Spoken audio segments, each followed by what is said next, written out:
Allah senang sama kita. Serahkan, Ramadan mah urusan Allah.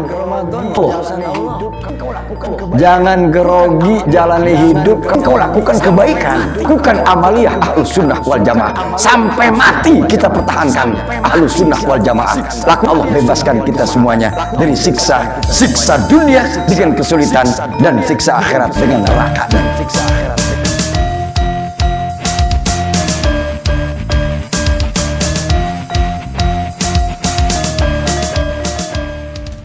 Assalamualaikum warahmatullahi wabarakatuh. Alhamdulillahilladzi arsala rasulahu bil huda wa dinil haqq liyuzhirahu 'ala dini kullihi. Arsalahu basyiran wa nadhira wa da'iyan ila Allahi bi iznihi wa sirajan munira. Asyhadu an la ilaha illallah wahdahu la syarikalah syahadatan takunu lana fil jinan kanzam ma'rufa. Wa ashhadu anna sayyidana Muhammadan abduhu wa rasuluh kana bikullil khairati mausufa. Allahumma salli wa sallim wa barik ala sayyidina Muhammad wa ala alihi wa sahbihi wa man tabi'ahum bi ihsanin ila yaumiddin. Amma ba'du. Faqala Allah Ta'ala fil Qur'anil Karim, a'udzu billahi minasyaitonir rajim. Bismillahirrahmanirrahim. Kullu nafsin za'iqatul maut. Sadaqallahul azim. Ma'asyiral muslimin, pemirsa TVNU Pesanggerahan Jakarta Selatan yang berbahagia. Alhamdulillahi rabbil alamin, segala puji bagi Allah dan salawat kepada Rasulullah. Marilah kita tingkatkan iman dan takwa kepada Allah, imtithalu awamirillah wajtinabu nawahihi. Bahwasannya di dalam bulan Ramadan yang mulia ini, kita orang-orang yang berpuasa di dalamnya mendapatkan dua kegembiraan. Dalam hadis riwayat Muslim, Nabi Muhammad sallallahu alaihi wasallam bersabda, "Lis-shaimi farhatani." Dua kegembiraan bagi orang-orang yang berpuasa. Farhatun inda fitri wa farhatun inda liqa'i rabbih. Kegembiraan yang pertama adalah pada saat dia berbuka, dan yang kedua kegembiraan pada saat dia bertemu dengan Tuhannya, yakni Allah Subhanahu wa taala. Maka bahagia sekali kita pada saat berbuka puasa, yang kita menahan lapar dan dahaga di siang hari. Pada saat sore hari biasanya kita mencari berbuka puasa, kita melihat banyak makanan, minuman, seakan-akan pengen kita minum dan makan semuanya. Namun hal itu sirna pada saat kita minum seteguk air pada saat menjelang maghrib. Dan yang kedua, kegembiraan pada saat bertemu dengan Tuhannya, yakni Allah Subhanahu wa taala, dalam keadaan yang berbahagia. Maka puncak dari kegembiraan di surga adalah melihat zat Allah Subhanahu wa taala. Maka sebelum kita menemui Allah Subhanahu wa taala alias meninggalkan dunia yang fana ini, maka dalam kitab Nasha'ihul Ibad karya Imam Nawawi Al-Bantani bisa kita temukan di sana ada satu riwayat bahwasanya malaikat Jibril alaihissalam suatu ketika pernah mendatangi Nabi Muhammad sallallahu alaihi wasallam untuk memberikan nasihatnya kepada beliau, yang artinya nasihatnya ini untuk kita para umatnya, khususnya umat muslim yang ada di Indonesia, yang ada di dunia, bahkan kita semua. Apa nasihat malaikat Jibril kepada Nabi Muhammad? Yang pertama, ya Muhammad, ishma syi'ta fa innaka mayitun. Wahai Muhammad, wahai umat Nabi Muhammad sallallahu alaihi wasallam, ishma syi'ta, hiduplah semaumu, fa innaka mayitun, karena sesungguhnya engkau akan mati. Disuruh hidup semaunya, tapi kita akan mati. dalam banyak ayat-ayat tentang kematian. Allah ingatkan kita dalam surah Ali Imran ayat 185. A'udzubillahi minasyaitonirrajim. Bismillahirrahmanirrahim. Kullu nafsin za'iqatul maut. Setiap yang berjiwa pasti akan merasakan kematian.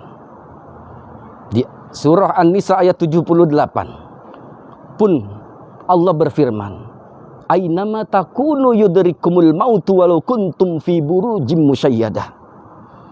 Di mana saja kalian berada, maut pasti akan mendatangimu walau kuntum fi burujim musyayyadah. Walaupun kalian bersembunyi, ngumpet di belakang benteng yang tinggi dan kokoh. Begitu enggak kepengennya kita dengan kematian, tapi tetap saja kematian menemui kita walaupun kita bersembunyi di belakang benteng yang tinggi dan kokoh. Pemirsa TV NU Pesanggerahan yang berbahagia, maka dalam persiapan untuk kematian ini, Imam Syauqi dalam suatu makolahnya berkata, tazawwad bittaqwa fa innaka la tadri idza hannal lailu hal ta'ishu ilal fajri kam min sahihin mata min ghairi illatin ka'addadatil asbab wal mautu wahid. Berbekalah kalian dengan takwa. Fa innaka la tadri idza hannal lailu hal ta'ishu ilal fajri. Karena fa innaka la tadri, kalian enggak pernah tahu apabila malam menjelang, apakah besok pagi kalian masih hidup. Ka'addadatil asbab wal mautu wahid. Boleh jadi kematian bermacam-macam sebabnya, tapi tetap satu juga. Kam min sahihin mata min ghairi illatin. Berapa banyak orang yang sehat mati nggak pakai sakit lagi. Maka dari itulah kita harus mempersiapkan bekal. Bekal yang terbaik adalah takwa untuk menuju Allah Subhanahu wa taala. Lalu nasihat malaikat Jibril yang kedua, wa'mal ma si'ta fa innaka majziyun bih. Silahkan kalian beramal sesukamu. Silahkan kerjakan sesukamu di dunia ini. Fa innaka majziyun bih. Karena sesungguhnya kalian akan dimintakan pertanggungjawaban kelak nanti di yaumil qiyamah. Sebagaimana dalam surah Al-Zalzalah ayat 7 dan 8 Allah ingatkan kita, a'udzubillahi minasyaitonirrajim. Faman ya'mal mithqala dzarratin khairan yarah wa may ya'mal mithqala dzarratin syarran yarah. Barang siapa yang mengerjakan amal kebaikan walau satu biji zarrah atau sawi, niscaya dia akan mendapatkan balasannya. Dan barang siapa yang mengerjakan kejahatan walaupun seberat satu biji zarrah, niscaya dia pun akan mendapatkan balasannya. Pemirsa TVNU yang dimuliakan Allah Subhanahu wa taala, maka janganlah kita berbuat semaunya di dunia ini, karena nanti ada pertanggungjawaban setelah kematian di hadapan Allah Subhanahu wa taala. Di alam mahsyar seluruh manusia, seluruh jin berkumpul menjadi satu. Di sana tidak ada yang memakai alas kaki, tidak ada yang memakai baju dan celana, semuanya telanjang.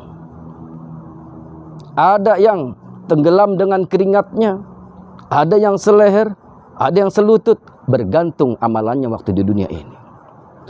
Pemirsa TVNU Pesanggerahan yang berbahagia, dan yang ketiga nasihat dari malaikat Jibril kepada Nabi Muhammad sallallahu alaihi wasallam, wa ahbib man syi'ta fa innaka mufarikuhu. Cintailah olehmu apa saja yang kamu pengen cintain. Rumah yang megah, mobil yang mewah, keluarga yang ramah, tafadhal silahkan. Fa innaka mufarikuhu. Tapi kamu akan berpisah dengan semua yang kamu cintai itu.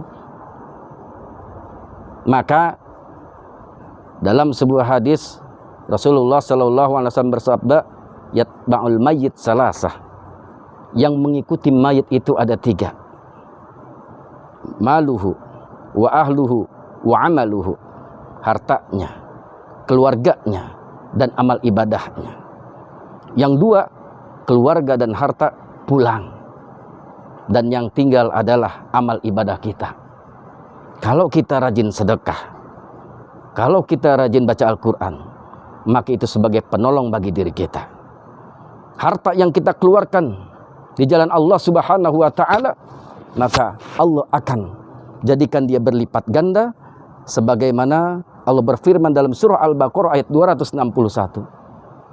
A'udzu billahi minasyaitonir rajim. Bismillahirrahmanirrahim. Matsalul ladzina yunfikuna amwalahum fi sabilillahi kamatsali habbah ambatat sab'a sanabila fi kulli sumbulatin mi'atu habbah.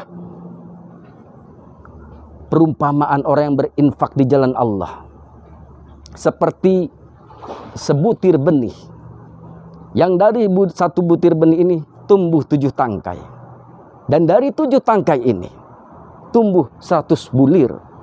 Wallahu yudha'ifu liman yasha, dan Allah masih lipat gandakan lagi kepada siapa yang dikehendaki. Wallahu wasi'un alim, dan Allah maha luas karunia-Nya dan maha mengetahui.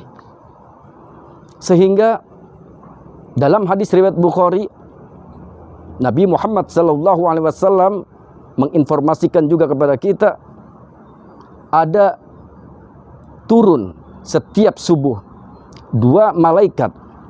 Yang pertama berdoa, Allahumma a'ti munfiqan khalafa, ya Allah, berikan ganti kepada orang yang sudah berinfak di pagi hari ini. Dan satunya lagi malaikat berdoa, Allahumma a'ti mumsikan talafa, ya Allah, hancurkan orang yang pelit, yang nggak mau berinfak di pagi hari ini. Allah tidak membebani kita di luar kesanggupan kita. Pak, saya adanya 5.000, tafadhol. Pak, saya adanya 10.000, silahkan sesuai dengan kemampuan. Maka pada saat kita berikan uang itu di masjid, di anak yatim, maka uang itu akan berkata, kuntu sogirotan fakabbartani, dulu aku kecil, tapi setelah engkau infakkan aku di jalan Allah, maka nilaiku menjadi besar. Maka mudah-mudahan nasihat malaikat Jibril kepada Nabi Muhammad SAW bisa kita aplikasikan dalam kehidupan sehari-hari. Itu saja yang bisa kami sampaikan. Lebih kurangnya mohon maaf. Wassalamualaikum warahmatullahi wabarakatuh.